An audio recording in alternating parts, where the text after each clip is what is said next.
This is the Elegoo Centauri Carbon, a fully enclosed Core XY 3D printer that we reviewed last April. In that video, I mentioned that given its extremely competitive price point, I wouldn't be surprised if a fairly large modding community forms around this machine, and that's exactly what happened. There are now countless upgrade and customization options for just about every aspect of this printer.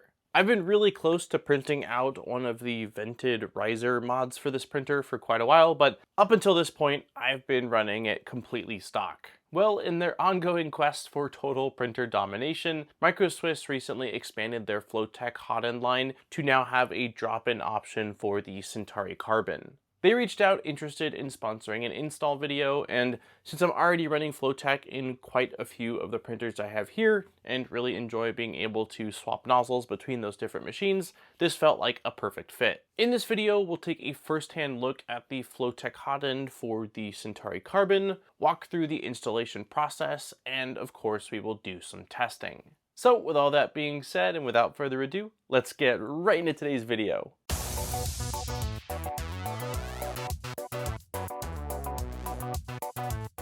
Let's start by doing a quick unboxing and seeing what is included with this Hotend.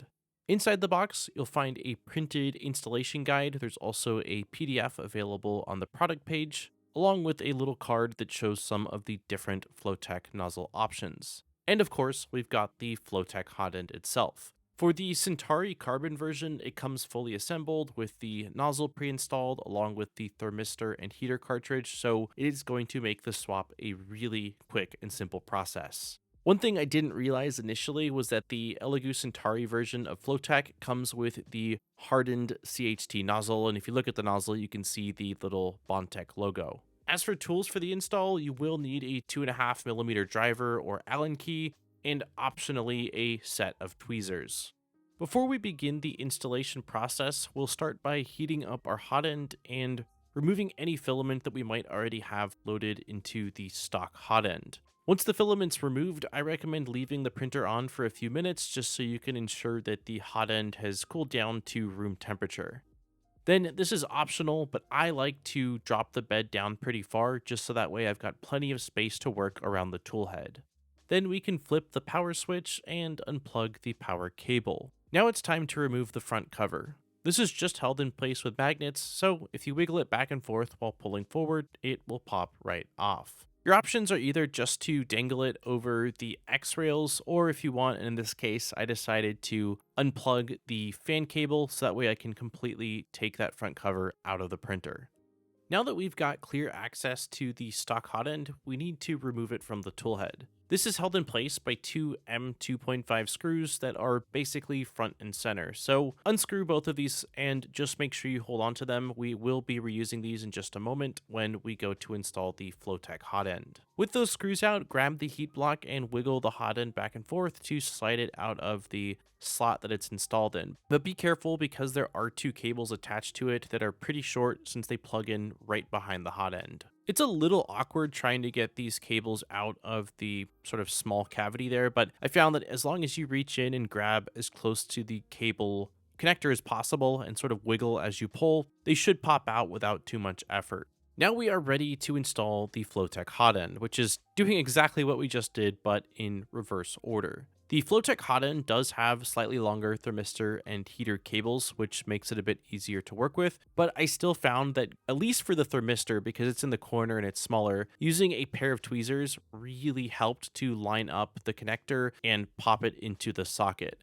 One thing that happened to me when I was removing the stock heater cable is that the little housing for the pins on the board actually slid forward, so I had to use my thumb and press it all the way back in before I was able to get the new heater cable to fully seat. With those two cables plugged in, line up the holes at the top of the heatsink with the holes that are inside of the toolhead. They should be favoring the left side of the heatsink, and both of the cables should also be sticking out the left side. I tried tucking these in behind the heatsink, but found that there's enough space between the heatsink and the housing to kind of push those in afterwards, so I wouldn't worry about those until you've completed the installation process. Now we'll take the same 2 screws that we removed earlier and use those to secure the hot end in place. My recommendation is to get one of the screws in and tighten it a little bit, and then the second one and also tighten that one a little bit before you go ahead and secure the hot end in place, just to make sure everything is lined up. And then as you can see here, I just used a combination of my finger and the driver to push the excess slack from the cables back out of the way on the left side of the tool head. Now all that's left is to plug the fan back in from our front cover, which you may or may not need to do, and then pop the front cover back on, and that's really it. It is such a simple install, and we are back in business, ready to rock and roll. The last thing I recommend doing before printing is just powering on the machine, making sure that you see a temperature that makes sense being read, and then also just heat up the hot end. That way you can see the temperature rising and you know that the thermistor as well as the new heating element is working as expected. Now on to some testing. Before swapping anything out of this machine, I wanted to get a clean baseline. So I ran max flow tests using the stock hot end with both PLA and ABS filament. For this, I sliced all files in the Elegoo slicer, which is just a fork of Orca slicer, and I used the built-in racetrack max flow rate tests. Trying to learn from my previous tests where I had to run multiple max flow rate tests to actually hit caps, I went with a much wider range for these tests. For PLA, I tested from 15 to 40 cubic millimeters per second, and for ABS, 25 to 50 cubic millimeters per second. So here's what I saw with the stock hot end. The PLA test was able to complete, but there was a serious hit to surface quality as well as interlayer adhesion that was really easy to see. After removing from that point onward and measuring from the base of the test, I marked it at 29 cubic millimeters per second as the max. ABS was looking pretty good until it hit a hard cutoff where there was some bulging in the layers as well as very obvious gaps in the extrusion. After removing the layers with obvious defects as well as the ones that broke apart really easily, I measured up to 40 cubic millimeters per second. Both of these values were a lot higher than I was expecting from a stock hot end, and a lot of this is attributed to the hot end that comes with the Elegoo Centauri Carbon having a very large heat block, giving it a bigger melt zone. Also, as always with these tests, these are meant to be a absolute maximum, and for any sort of functional prints or even for print consistency, I would recommend backing off from these values as well as doing some more experimentation before you lock in a more permanent profile. Now let's see how FlowTech compared. Similar to the stock hot end, it was able to complete the entire PLA test, but similarly, you could see that there was a hit to the surface quality once you got to the top portion of the test. Once removed, I measured 35 cubic millimeters per second as the maximum for the PLA.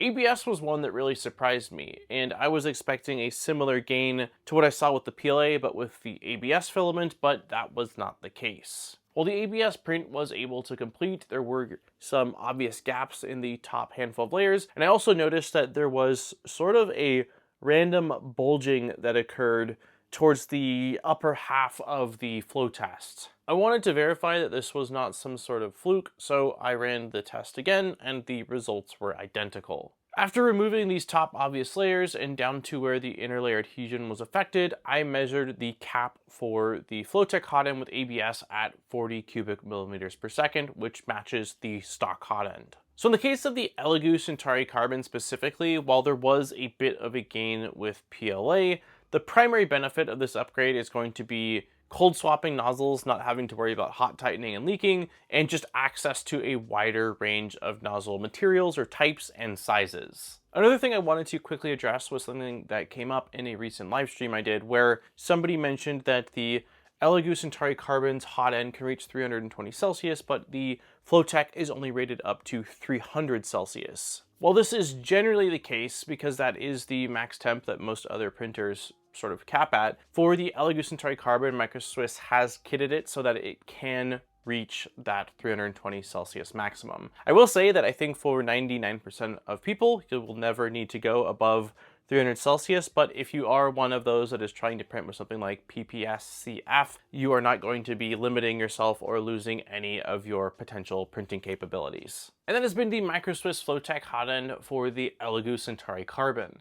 I hope that you enjoyed this video and that you're either up and running successfully or at the very least have a much better idea of what the installation process is like, as well as some of the performance that you can expect. If you have any additional questions, let me know in the comments and I will do my best to answer. And as always, if I don't know the answer to your questions, I have no problem reaching out directly to Micro Swiss to try to get those answers for you. Don't forget to like and subscribe for more great videos. We make a video just about every week to every other week, so there's always fresh content coming your way. And if you want to support the channel further, I'll have links in the description over to our Patreon, where there are some really awesome rewards. Huge thank you to all of our existing Patreon supporters. I appreciate each and every one of you for allowing me to come back every single week and spend more time doing what I love, which is making content for you all to enjoy. On that note, this has been Daniel from ModBot.